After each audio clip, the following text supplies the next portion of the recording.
Tulungan nyo kami para mag-craft ng bagong batas na may responsibility ang gun owner tukol sa kanilang hawak.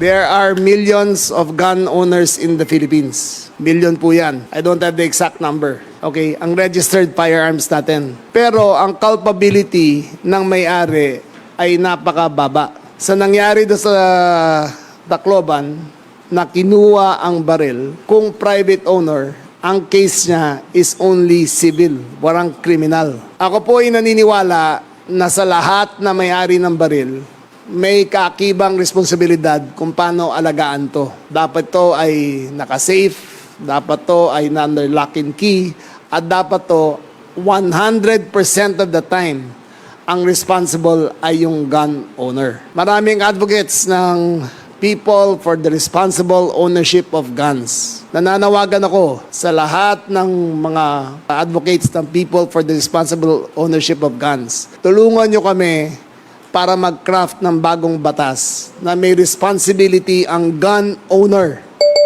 tukol sa kanilang hawak. It is a deadly weapon. It cannot be compared na hiniram ang kotse, tas nakasagasa na isa, may civil liability ang may-ari ng kotse. Baril to. In this case, ginamit ng estudyante.